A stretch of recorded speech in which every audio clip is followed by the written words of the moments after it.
Well, you certainly did luck out with finding your two lead characters. They are charismatic. They are. It reminds me a little bit of The Act of Killing in a way, because you're finding these people who are very dramatic. My last film was on healthcare in the U.S. It's a film I'm really proud of. But with Cartel Land, I really wanted to make a character-driven film, a verite film, a film which I was embedded with characters going on a journey.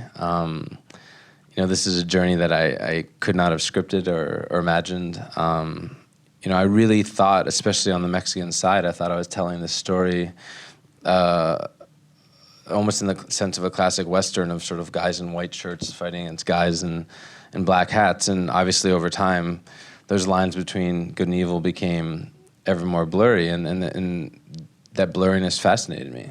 I became sort of obsessed with trying to understand who these guys were and what was really happening. And I kept going down there, and I kept going down there, and I kept going down there to try to understand, how this was all gonna end. So there's one guy who sort of seems to be your conduit to the other side. How did you get in with the meth guys at the end, that group? The meth guys specifically?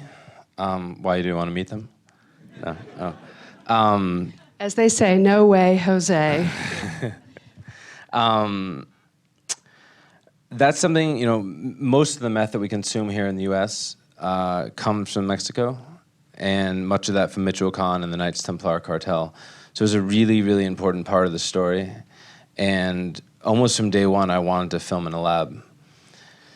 And every shoot, I'd go down there and, I'd ask my whole team and, myself as well, we'd sort of ask everyone we talked to, do you know somebody, know somebody, know somebody? Do you know somebody who's connected?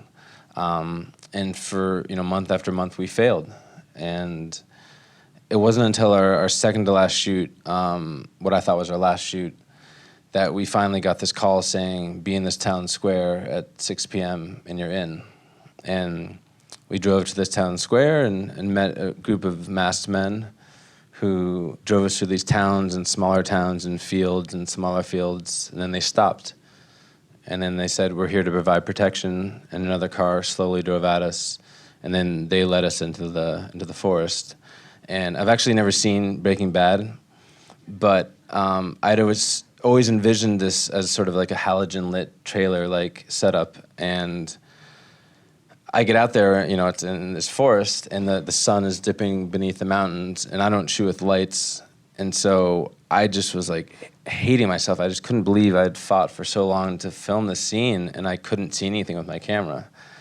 And then the head chef starts showing me around the lab with this little flashlight. And so with that little flashlight that I lit the scene. It actually ended up being very effective. Yeah, I mean, if I'd had 3 weeks of pre-production and a lighting staff, I don't think I could have asked for it any better.